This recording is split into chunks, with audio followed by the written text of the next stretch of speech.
What's up, guys? I don't really make videos like this, but I have some footage from this day and it's kind of a crazy story, so I figured why not make a little video? If it sucks, whatever. This is the story of how I blew my ACL and meniscus at a street spot by myself in the first 2 weeks of the season, which is just fucking sick. Basically what led up to this point, it was like second week of November, so I did get 1 day out of Sunshine Village.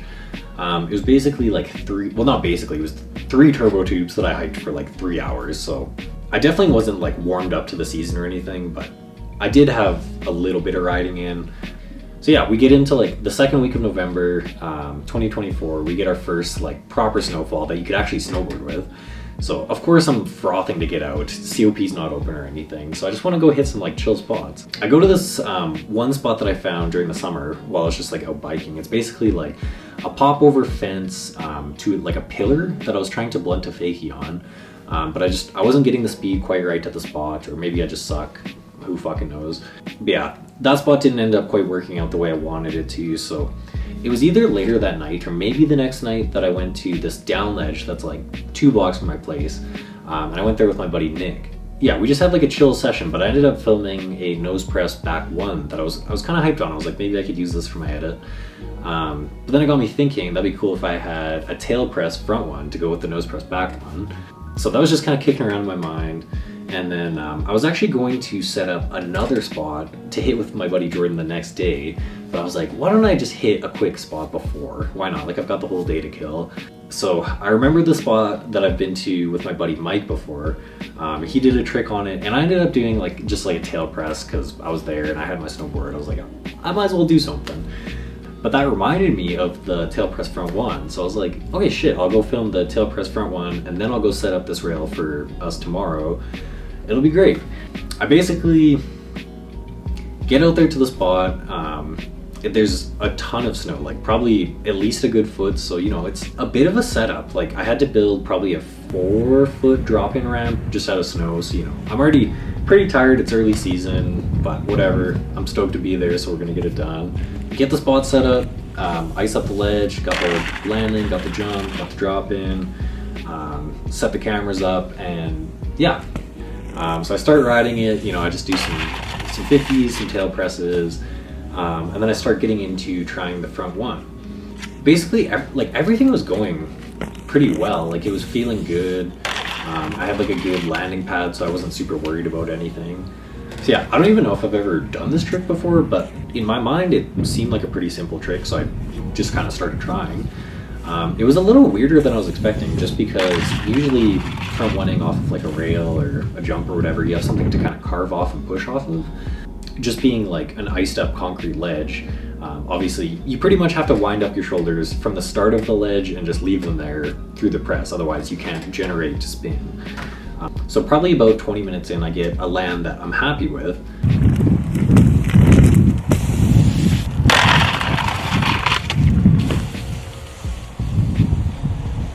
But I wasn't super stoked on the angle, just it was that top-down angle. I thought it would have looked a lot better from the bottom, so I'm like, all right, whatever, I'll just move the camera and do it one more time. And I'm starting to get like a little tired at this point because I had the session the night before, and obviously just like shoveling it to set up, it's early season, I'm not in condition for this shit yet. So yeah, I moved the camera down to the bottom, run back up, start trying a couple more. I only brought like 1 battery because I thought this was gonna be a super quick thing, so only 1 battery in the camera, and I think it had like 10 minutes left in it, so I was like, okay, I gotta hurry a little bit. So, you know, I'm kind of like speed walking up, strap in quickly, and then just get a hit. I think that's where I started messing up, because I was a little bit tired, and I was dropping in like before I was fully ready. I was just like, okay, I've got this, like, let's just do it. I do that a couple times, and I keep messing up in the landing. Like, I think I did, I don't know, probably 7 or 8 after I moved the camera. But I noticed the camera had, it was like flashing like 1 minute, like basically like any time now it's gonna turn off. So on this last try, like I literally ran up the hill and then strapped in as quickly as I could because I wanted to beat the camera.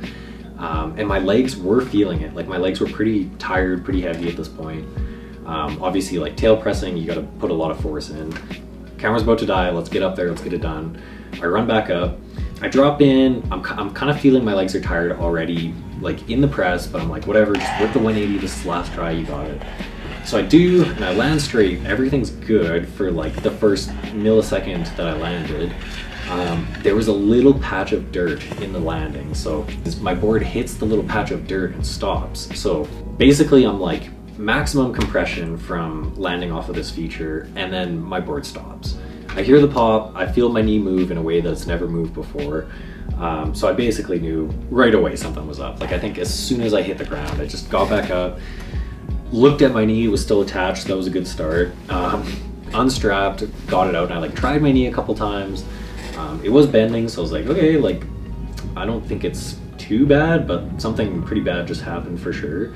Basically, just laying in the snow at this point, kind of contemplating my life decisions, what's gonna happen, what I'm gonna do. I think I laid there for like a good 3 or 4 minutes just kind of thinking, and then I realized this is probably gonna start hurting soon.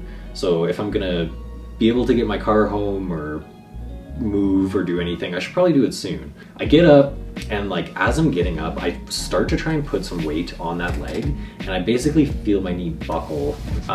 It kind of felt like if this is like my shin bone and this is like my femur, like it felt like it was like my femur was trying to like slip off of the knee.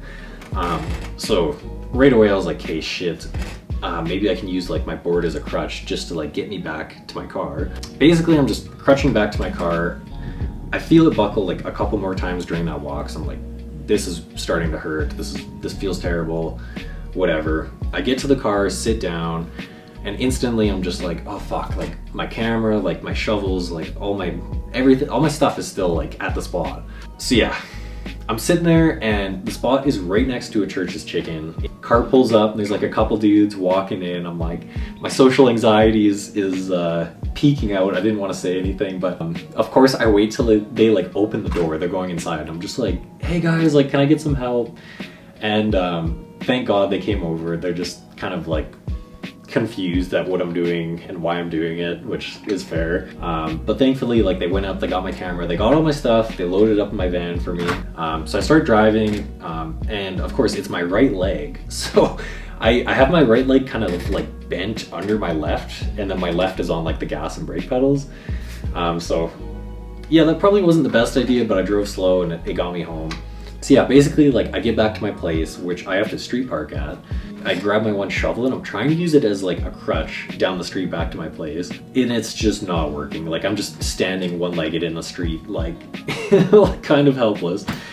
Thankfully, my landlord noticed I was just stuck in the street and came out, gave me a hand down into my place. My brother picked me up, brought me to the hospital that night. And this is where it's kind of frustrating, because like at the hospital, they checked everything out, they did x-rays, and they're basically just like, yeah, you're fine, like, walk it off. I was like, okay, that was pretty extreme, but I guess, like, you know, I got out of this one okay. Probably 2 weeks after that, I could finally kind of walk around, put some weight on it. So I was like, okay, I'll just start getting back to work, because I'm a contractor, I don't have benefits. If I get hurt, there's no income. Let me try and get back to work, just this will kind of heal as it goes. But the thing was I couldn't get my knee straight. Immediately after it happened, like, even in the video you can see I'm like testing out my knee, and like I could get my knee straight then, but as I was starting to heal, I could extend my knee probably like that far, but then I could never get it actually straight. I go back to the knee specialist clinic in Calgary. They send me off for an MRI, and they're like, oh shit, like, your ACL and meniscus is blown. And the meniscus had flipped forward, blocking my knee, so that's why I couldn't straighten it. It was essentially like pinching on the meniscus. You only have about, I think they said it was like 6 weeks with the meniscus if it's gonna be repaired. I was like right up on that level already, so I think it was a week after I got my MRI. A part of my hamstring grafted for the new ACL, and then, yeah, they drilled that into the shin bone and the femur. They basically just repaired the meniscus, like sewed it back together. So yeah, now when I'm recording this is basically 3 months post-surgery. First month was pretty much hell, can't walk at all. Second month's a little better, and then third month you start to be able to like do normal life again. Like, it still hurts, it swells up. There's like a lot of things I can't do yet, like snowboarding obviously, or any kind of like skateboarding, anything that's fun, basically. So yeah, we're healing up. We're gonna be back, doing all the PT and everything. Yeah, I don't know. There's no moral to the story. I just wanted to make a fucking video, so I made a fucking video.